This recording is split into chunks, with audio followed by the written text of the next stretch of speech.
Why we shouldn't be patient.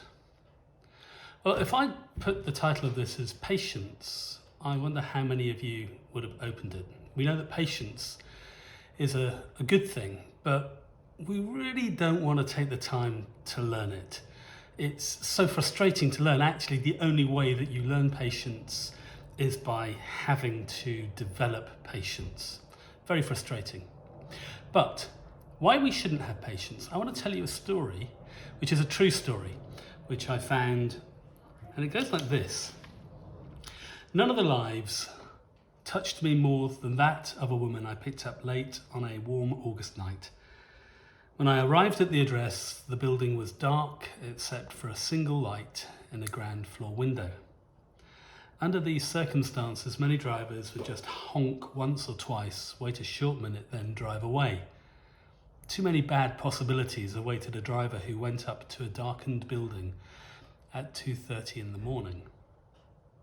But I'd also seen too many people trapped in a life of poverty who depended on their taxi as the only means of transportation.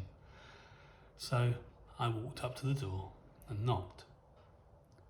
"Just a minute," answered a frail and elderly voice. I could hear the sound of something being dragged across the floor. After a long pause, the door opened. A small woman, somewhere in her 80s, stood before me. She was wearing a print dress and a pillbox hat with a veil pinned onto it. The sort that you might see in a costume shop or a 1940s movie. By her side was a small nylon suitcase. The sound had been her dragging it across the floor.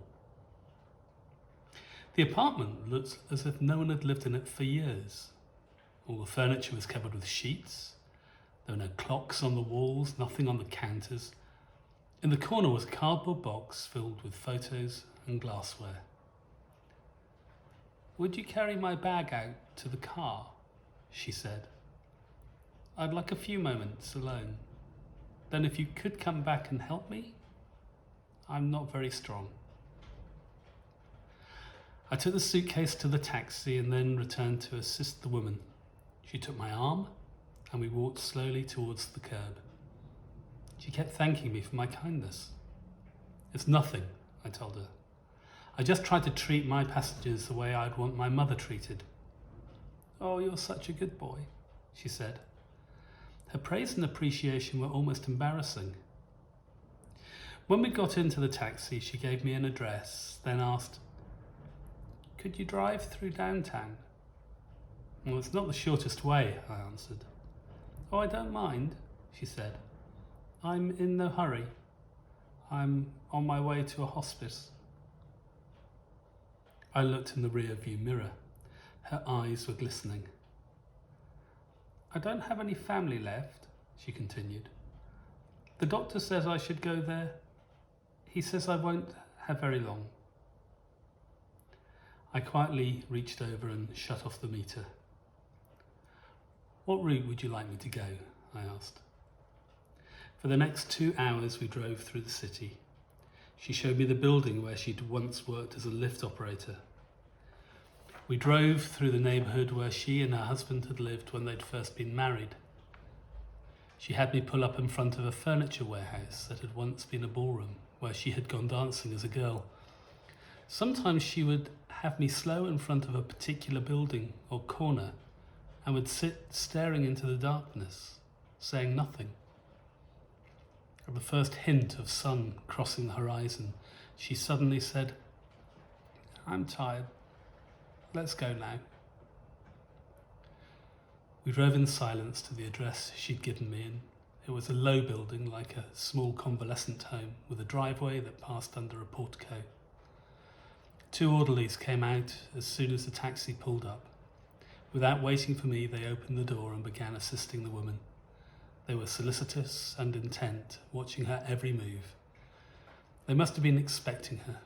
Perhaps she'd phoned them right before we left. I opened the boot, took the small suitcase up to the door. The woman was already seated in a wheelchair. "How much do I owe you?" she asked, reaching into her purse. "Nothing," I said. You have to make a living, she answered. There will be other passengers, I responded. Almost without thinking, I bent and gave her a hug. She held on to me tightly. You gave an old woman a little moment of joy, she said. Thank you. There was nothing more to say. I squeezed her hand once, then walked out into the dim morning light. Behind me, I could hear the door shut. It was the sound of the closing of a life. I didn't pick up any more passengers that shift. I drove aimlessly, lost in thought. For the remainder of that day, I could hardly talk. What if that woman had got an angry driver or one who was impatient to end his shift? What if I'd refused to take the run or had honked once and driven away? What if I had been in a foul mood and had refused to engage the woman in conversation? How many other moments like that had I missed or failed to grasp? We are so conditioned to think that our lives revolve around great moments, but great moments often catch us unawares. When that woman hugged me and said that I had brought her a moment of joy, it was possible to believe that I had been placed on earth for the sole purpose of providing her with that last ride. I don't think that I've ever done anything in my life that was any more important. So, why shouldn't we be patient? Well, the answer is we should.